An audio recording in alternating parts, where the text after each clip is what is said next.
A relação pai e filho é uma relação muito afetuosa normalmente nos primeiros anos de vida. Na adolescência e na juventude, à medida que as pessoas começam a buscar o seu espaço e a querer se afirmar, surgem alguns tumultos e na maturidade as coisas retomam para o campo do afeto, que se torna novamente aquele que marca o relacionamento.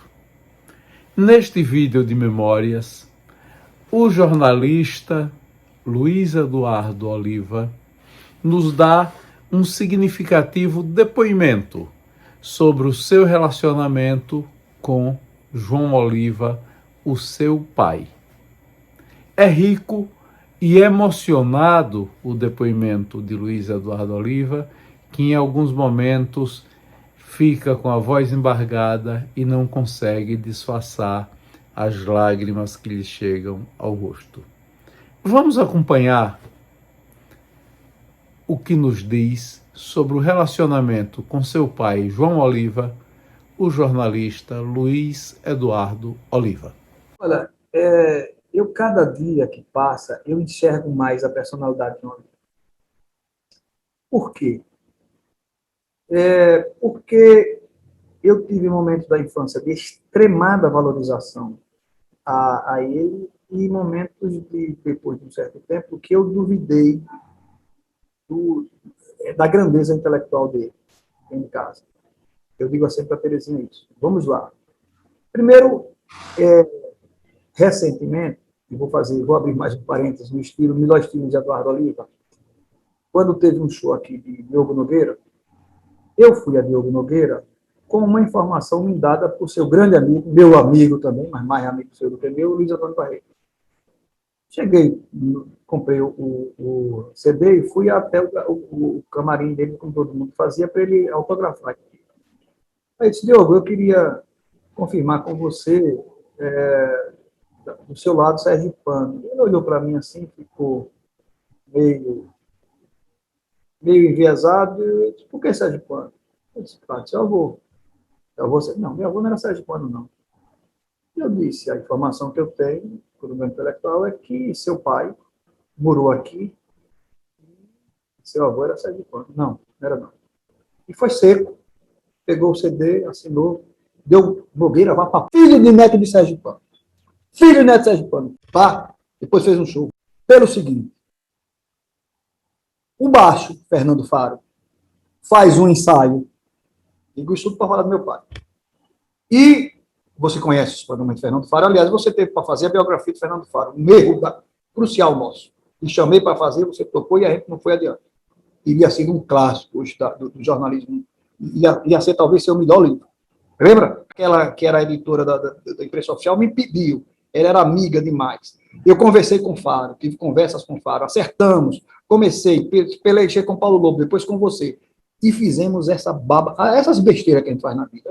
Mas você sabe da grandeza de Faro. E ela queria que fosse escolhida por um Sérgio Pano, cara, que fosse escolhida, e você faria isso com maestria. Pois bem, imagine, e outra coisa, já estava certo que o livro seria prefaciado por Chico Buarque. Imagine o livro de Jorge Carvalho prefaciado por Chico Buarque. Você teria hoje a projeção, inclusive, nacional. Não? Você não teria, mas teria mesmo, talvez até pela imprensa oficial, seria hoje um clássico. O Nogueira chega e conta, e ele diz, bom, não sei se você tem essa, e se não tiver, eu vou lhe passar, se você quiser, essa gravação dele. Ele começa a contar o seguinte, ele diz, aí serve para fazer a ele. Ele diz, bom, Fábio, você sabe que quando eu acordava, meu pai chegava e me chamava. Quando eu olhava para meu pai, Deus. Meu pai era meu Deus. O pai dele morreu, ele tinha 10 anos só. Meu pai era meu Deus. Eu babava, admirava. Meu pai era alto funcionário. Ele tocava violão, que me ensinou a tocar. Ele, como era muito influente, ele quis passar um tempo na terra dele. Dito, Diogo Nogueira, dito por seu pai.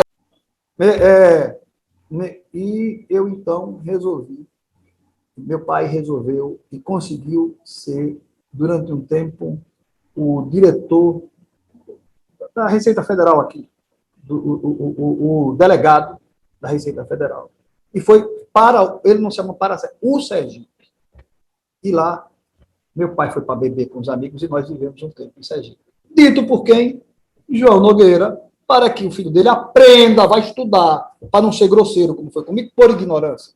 Aí, então, eu, quando via papai, meu pai, bom, fecho parênteses, né, mas vale. Meu pai é, por quê? Porque tudo que eu perguntava a papai tinha resposta na ponta da língua. Ele era uma enciclopédia ambulante e aquilo me admirava, sabe? Não tinha uma única coisa que eu perguntasse a papai que ele não me respondesse.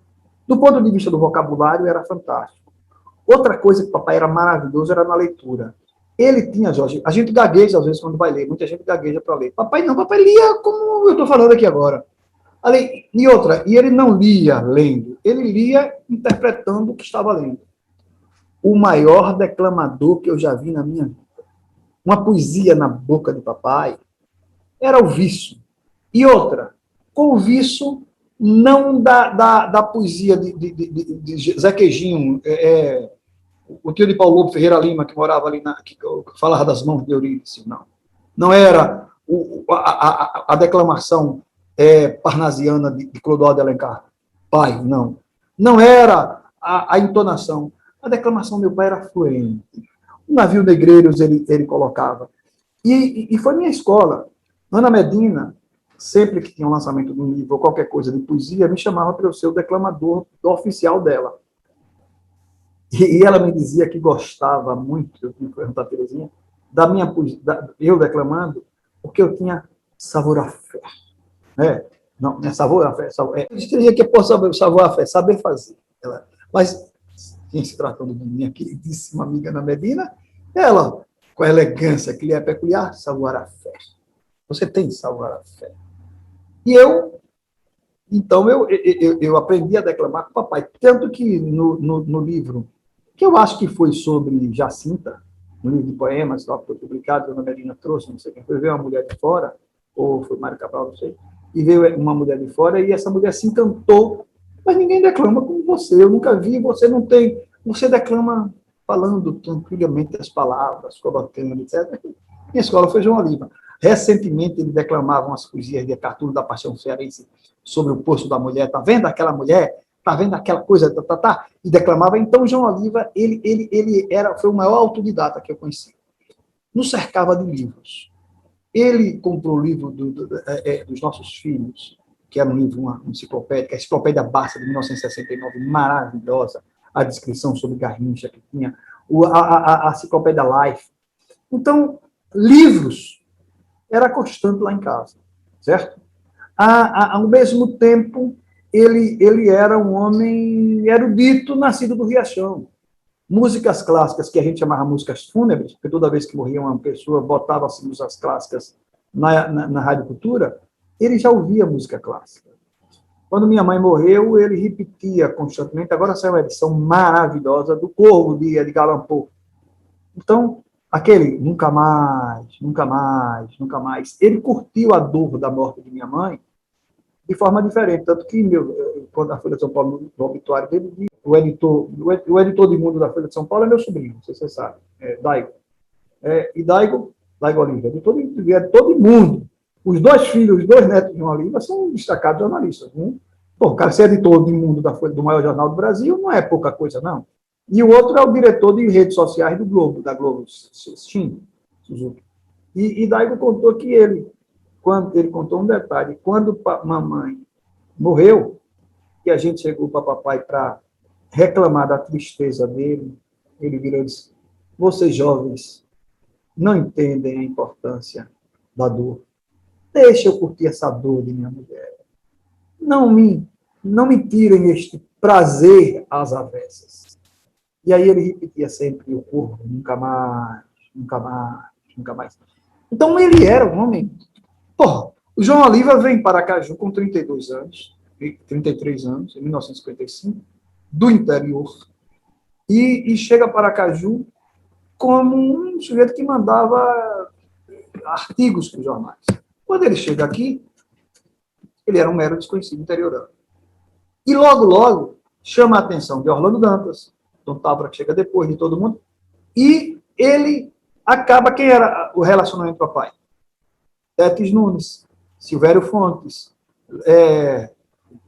Freire Ribeiro, doutor Urbano Lima, Núbia Marques, Fernando Nunes em frente. Os grandes intelectuais de Sergipe escolheram, como a gente tinha, você sabe que a imprensa, você é oriundo dela, a imprensa teve essa facilidade e que na composição da vida cultural da cidade, o jornalista sempre teve um papel de destaque, mais do que hoje. Então, ele era aquele jornalista que os intelectuais todos buscavam. Ele foi crítico literário, ele fez crítica de cinema, todos os livros da época ele fazia crítica. Então, ele se cercava desses caras só com o curso primário. Só com o curso primário. Depois ele faz o Madureza, que era o supletivo, vai estudar a Escola do Comércio Conselheiro Orlando com Guadalupe, e aos 50, de passado dos 50 anos, ele resolve fazer direito. Quando ele vai fazer direito, papai já era um homem extremamente conhecido e respeitado. E ele, quando ele chega, ele vai fazer parte do trote. Toma um banho de pinche de tinta, jogam nele uma roupa de estopa, e ele, ex-secretário de Estado, aquilo tudo, tem uma foto maravilhosa, ele com a mão aqui a mão nos quartos, e eu com a mão segurando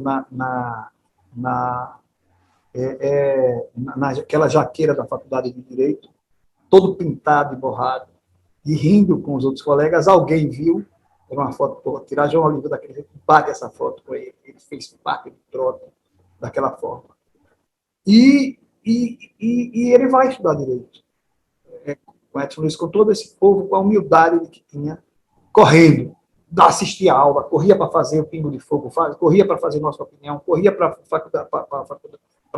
ser Relações Públicas, o editorial do Diário de Aracaju, naquela coisa todinha, daquela agonia, e era um homem extremamente religioso. Ele foi com Silvério Fontes para... Porra, bicho, como é o nome dele? Ele foi com Silvério Fontes e um gordo, que era um dos caras mais fantásticos de Sergipe, que vivia no Corno Velho, morreu atropelado ali no Corno Velho, como era... Lembro já o nome dele. Bicho, é uma figura conhecidíssima da vida boêmia sergipana. Papai era primo também, carnal de Celso Oliva, com quem conversava. Celso era uma figurante, uma das maiores... Sério. Esqueci o nome dele, eu lembro já o nome desse cara. Ele era, esse cara, eles vão com o Silvério, ele que era moleque, ele disse que na hora de dormir, ficar no mesmo quarto, ele disse que era um horror, porque de um lado você ajoelhava Silvério e de outro João Oliva rezando, e ele, ateu, ficava ao redor de dois carolas. Tem uma foto dele, porra, bicho, o nome dele você conhece, a figura conhecidíssima, gordo, Antônio Garcia, todo mundo dos pais, eu me lembro que ia comer caranguejo com esse povo, João Cardoso e tudo, e ele tem uma foto, o jornal, todo mundo de terno branco, papel com o jornal com terno preto e com o jornal na mão escrito à noite, nesse congresso de jornalistas lá em Nova Friburgo, que ele foi feito pela Manchete. Depois eu vou lembrar desse nome e digo pelo WhatsApp, se eu não me lembrar agora. E Zé Nunes, João Nunes. E então papai era esse homem extremamente religioso, que pregava o evangelho, que tinha fé, uma fé inabalável. O livro de Amaral, ele escreve, João Oliva, um homem de Deus. Não adiantava, Almiro é ateu. Almiro, eu sou agnóstico. Almiro ateu. Mas papai não tinha argumento sobre a existência de Deus, contrário que ele não tivesse um argumento contrário. Conhecia bem a Bíblia, sem ser aquela coisa piegas, nem nada disso. Ele tem até um texto muito bonito dele, que chama-se O Desprestígio do Pecado. Ele demonstra que me inspirou para criar uma teoria, que eu tenho que escrever esse livro, sobre a religião não como a religião como padrão ético. Ou seja, agora mesmo eu vi Morgan Freeman naquele Deus, que ele disse que Deus é o que há de melhor dentro dele. No final. Eu achei lindo isso. Morgan Freeman diz. Não sei se você conhece essa série Então, ele diz, quando ele sai catando, diz, Deus é o que há de melhor dentro de mim. Ou seja, o Deus inspirador da ética, o Deus inspirador do amor ao próximo, o Deus inspirador de busca dos desvalidos, de Mateus 25, eu estava preso e fosse me visitar, eu estava nu, me vestistes, eu era estrangeiro. Ali é a base dos direitos humanos, no Evangelho. Mas eu nunca fui me visitar, eu nunca lhe vi nu, eu nunca lhe vi com fome, Jesus, eu nunca lhe vi doente, nada disso. Como é que eu vou ter o reino do céu se eu ele aí diz, não é a mim que fizeste. Cada vez que fizeste a um destes pequeninos, foi a mim que fizeste. Ora, está ali a base de tudo. Mateus 25, vá para lá para Mateus 25. E João Oliva era muito Mateus 25. Entendeu? Então, ele era esse homem fabuloso, disciplinado, extremo. Enquanto eu nasci com a indisciplina, papai, se precisar ter um negócio 7 horas da noite, 6 horas ele já estava vestido pronto, rigoroso nos horários e convicto. Tão convicto que um dia faltou dinheiro para pagar os funcionários da cruzada. Essa história é genial. A história merece um artigo. Faltou dinheiro e ele vai parar no Palácio Episcopal. Chega lá e diz, o que é, João? Dom Távora. Diz, Dom Távora, não tenho dinheiro para pagar os funcionários. Sexta-feira é amanhã de feira. O que é que eu faço? Aí Dom Távora, pela primeira vez, foi grosso com ele. Mas, João, eu estou cheio de problema aqui. E não acaba mais nunca. Você vir me dizer que não tem dinheiro. Ah, João, se vira, eu não tenho o que fazer. Não tem dinheiro. E o papai olhou assim para ele, aquele respeito ao bispo, né? Disse, Dom Távora, não vou continuar com o senhor. Aí voltou. Palácio Episcopal, Rádio Cultura, cruzada ali, você sabe que funcionava ali. Papai sentou na máquina de fotografia, botou um papel e redigiu a sua demissão. Quando ele se vira, não estava lá, olhando para ele. Ele aí pegou o papel, está aqui. Ele disse, não quero ler isso. O papai olhou para ele e disse, João, perdoe seu pastor, João, chorando. Perdoe seu pastor. Perdoe seu pastor. Eu não podia ter feito isso com você. Eu tenho dinheiro lá. Reservado para outra coisa. Eu vou pagar os funcionários. Mas, João, rasgue isso. Perdoe seu pastor. Eu não posso perder você.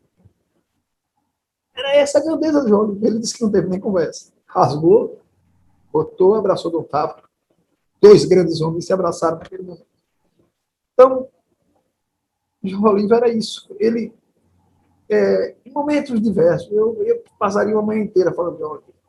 Para mim, uma das melhores definições de João Oliva é dada por Tina, a mulher de Anselmo Góes. Tina vem lançar um livro dela, e aí eu acho que encerra o João Oliva com isso aí, porque eu podia falar do cantor, do avô amoroso, do pai querido, sabe? De tal maneira que quando o papai, inclusive, eu me lembro bem, vou usar 2 exemplos de João Oliva.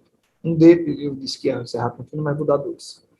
Quando, há pouco tempo, eu encontrei a Cássia com Hortência Barreto, e ela disse, Luiz, era engraçado.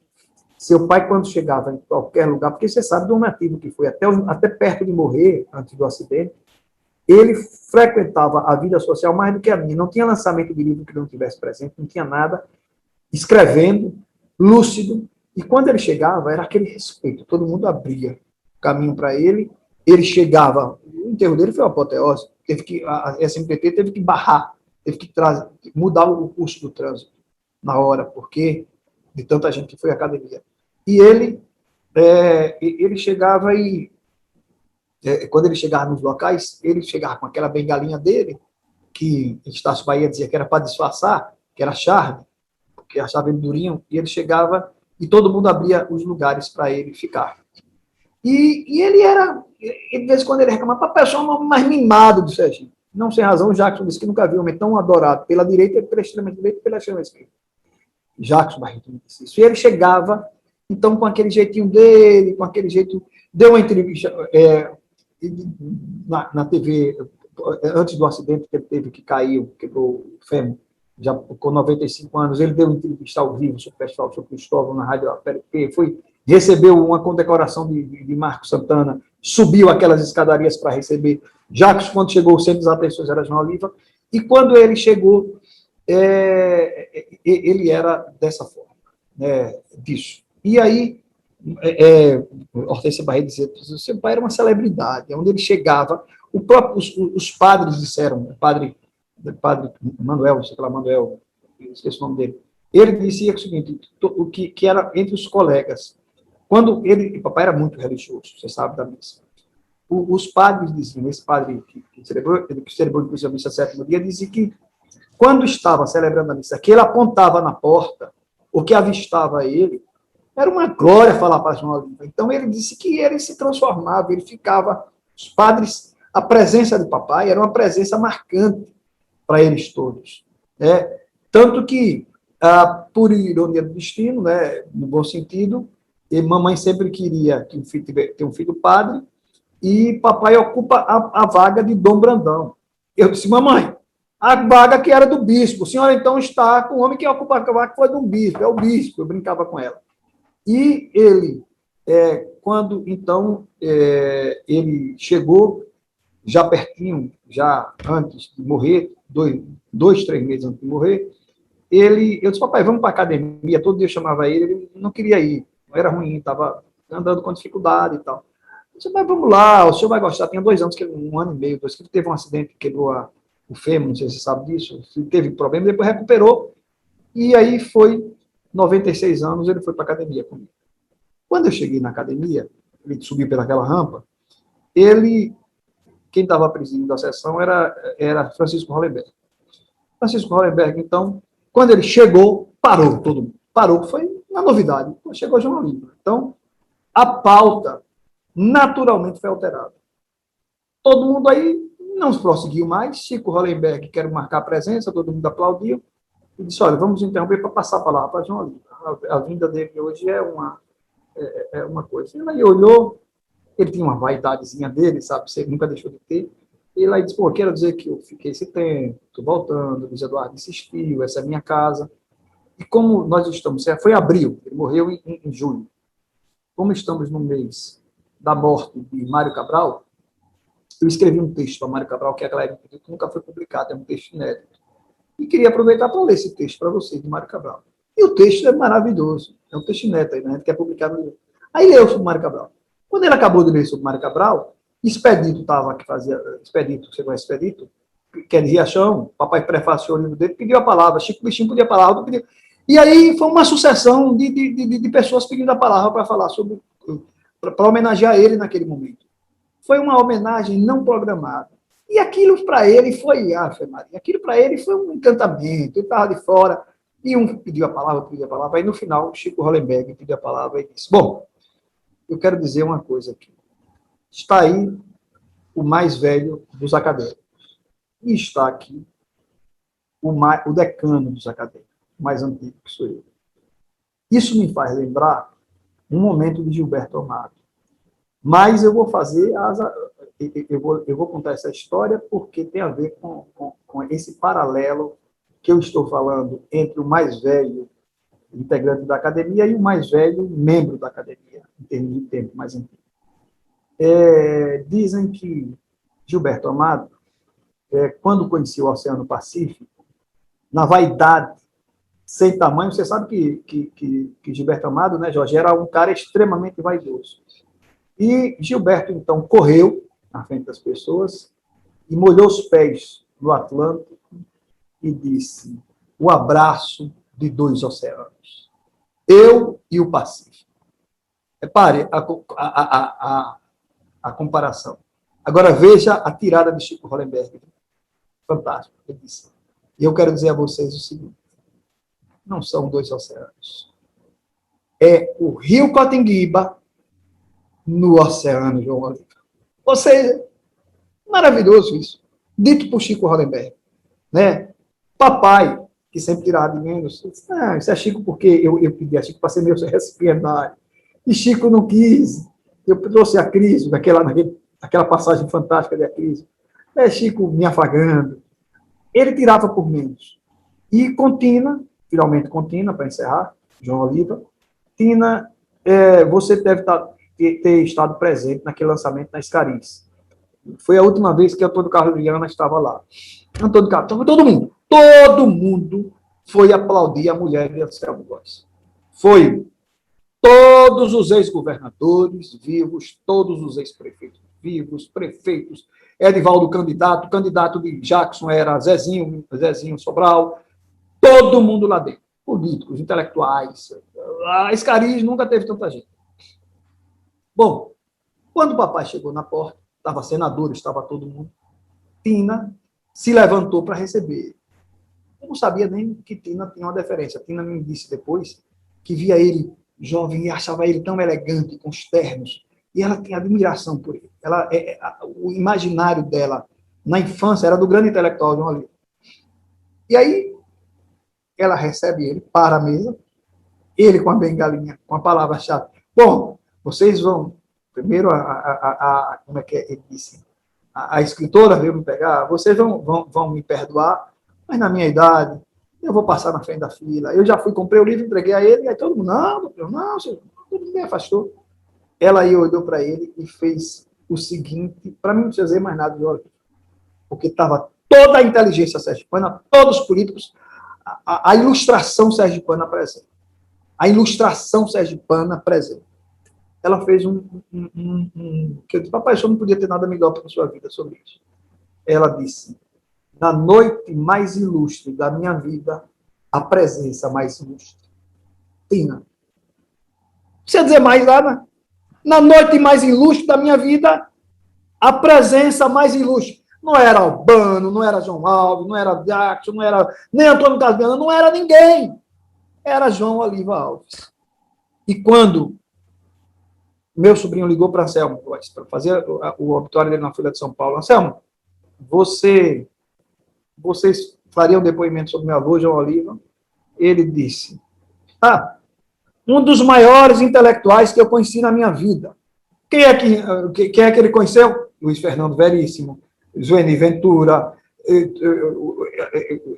Heitor Coni, Vinícius de Moraes, e ele pega um dos maiores intelectuais que eu conheci na minha vida.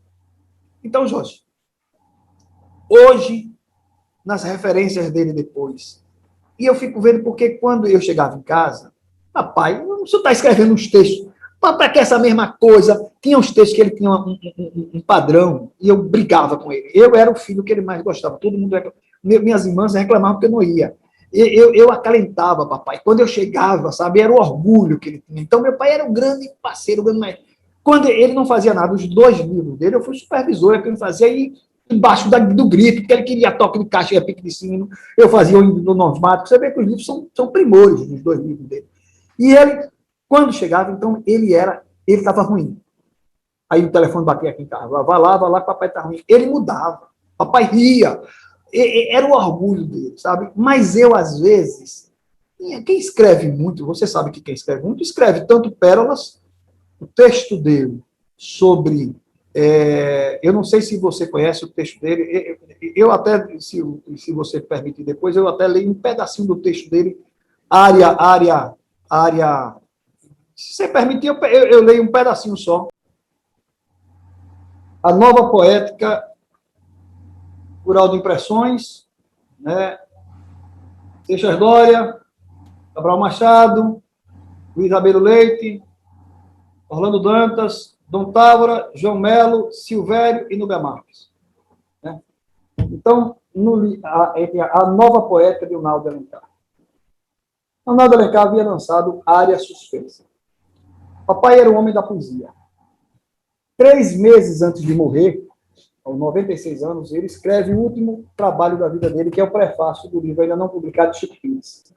Chico Pires pediu e ele se encantou. Ele meu filho, quando ele começou a ler, ele se encantou com uma poesia de Chico Pires sobre um busca-pé, e ele se encantou com essa poesia. E ele pega um pouco das coisas eu acho que com Jorge Luiz Borges, talvez, que ele fala que a poesia está em todo canto, que a poesia, o intérprete, ele precisa pegar. A poesia pode estar num copo que está perto de mim, a poesia pode estar em você que está aí, a poesia pode estar. Eu, quando fiz o livro Catálogo com Valdemar Lima, eu pego a poesia em tudo. A poesia é uma coisa que você que vem, é como um demiurgo e tal, e ele falava disso. E ele, então, esse texto, a Nova Poética de Naldo Alencar, é maravilhoso. Ele aí vem descrevendo o texto, certo? Aí é quando ele tem esse trecho, que é maravilhoso, que mostra, para mim, é o maior texto escrito por João Olímpio. É um texto de gente grande crítica. Ele começa a dizer, às vezes, o poeta tem suas próprias intenções, os seus próprios significados evocados nos temas, dos motivos da sua inspiração. Outras vezes, nós, leitores, acrescentamos os nossos, que nos vem na sugestão momentânea da poesia. Repare que interpretação sobre a poesia, como se fosse um grande crítico literário, que acabamos de ler, e se transfigura ao acordar em nós velhas lembranças, e nos impulsiona uma espécie de recriação. Isso dá à nossa vida um pouco daquele sentido absoluto de duração de que fala o filósofo Henri Bergson, que é a nossa forma de sentir, intuir o tempo como realidade instantaneamente instigadora de várias partes da nossa existência. Diferentemente da meditação temporal especializada e uniforme, proporcionada pelos ponteiros de um relógio. Aconteceu comigo ao ler Área Suspensa, poema do romance de Antoninho Ferreira. Diz ele que diz, Naldo Alencar, ele repete o poema, Antoninho trazia nas mãos estrela de calo e fábula, agudos gados metálicos, carpiam negras auroras, nas madrugadas cavalos com ferraduras nau, guizos de crinas e lágrimas, seus olhos faiscavam as limalhas mais amargas. Antoninho e a forja, pela noite se inflamava. Naldo Alencar. Aí vai João Olímpio. É a cena da minha infância. Nele, me revejo aos 7 ou 8 anos no Riachão, minha terra natal. Na oficina de seu Bernardo Ferreira. Seu Bernardo vinha ser o pai de Dona Beatriz, a mãe de Bosco França, que ficava na mesma rua que eu morava, ali perto.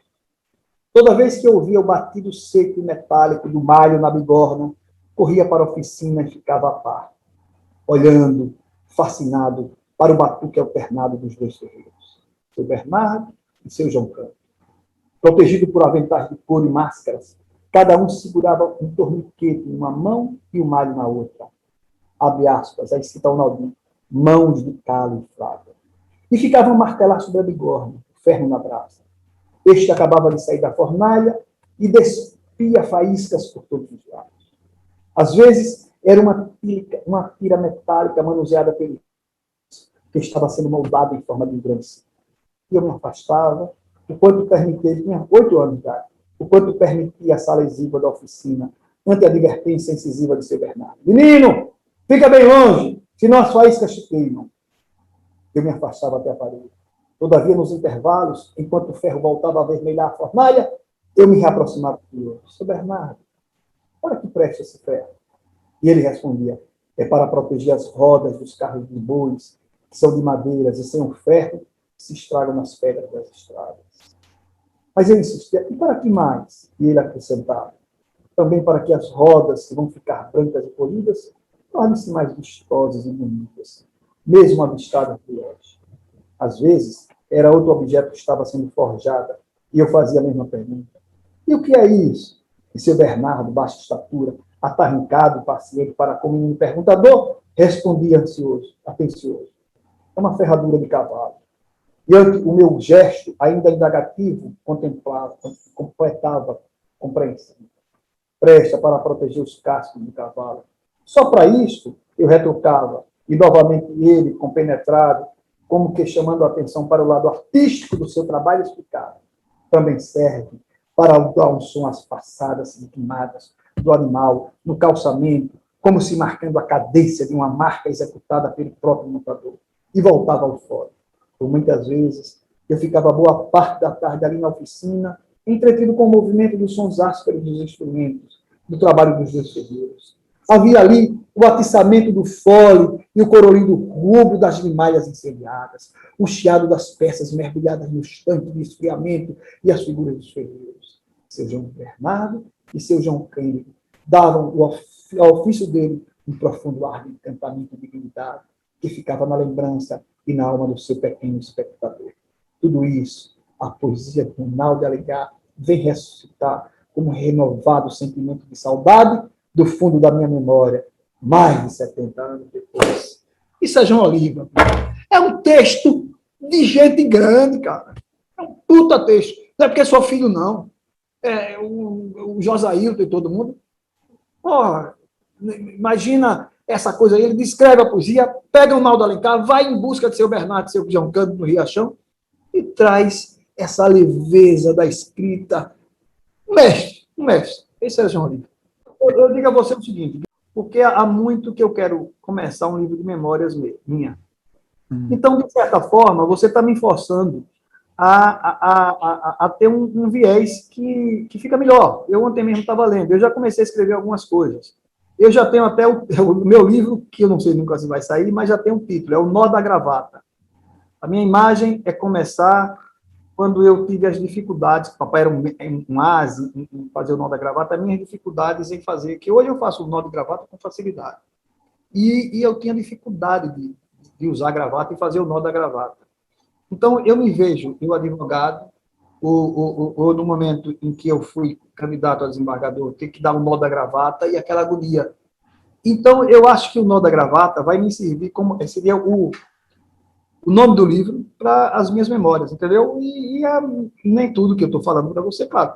Eu, por exemplo, antes disso, eu também estou trabalhando um pouco, que eu acho que já até falei com você sobre isso, e você vai me ajudar também, depois eu é que vou fazer entrevista com você, porque eu estou um livro que é sobre os anos 80, que eu acho que são os anos os mais ricos do alvorecer da cultura sergipana. Nós tivemos uma geração muito boa, os anos 60, 70 tem o Festival São João, mas são os anos meio pálidos por conta da repressão, daquilo tudo, e os anos 80 vem um novo alvorecer, que é a minha geração, que um pouco pega a sua também e tal, e que eu chamo de... eu faço um paralelo, já tenho um título, eu faço um paralelo com Hemingway, em Paris era uma festa, e o meu título é Aracaju era uma festa, para mostrar que havia uma simbiose. Eu quero situar mais na questão artística, por exemplo.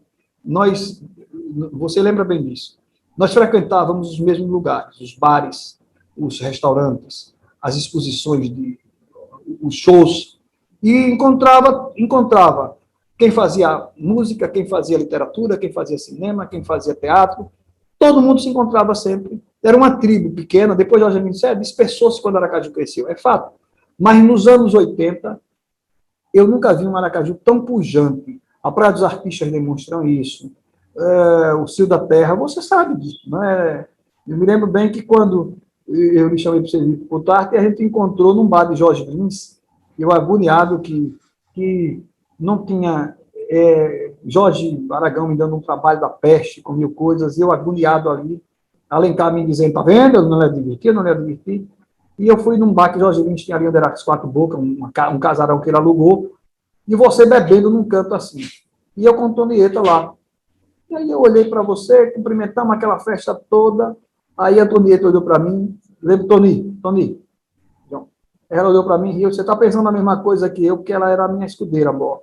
Eu disse, pior que estou pensando, Jorge para o lugar de Jorge. Ela disse, é mesmo. Aí eu fui falar com você e você topou. E as coisas aconteciam nos bares, nos locais, entendeu?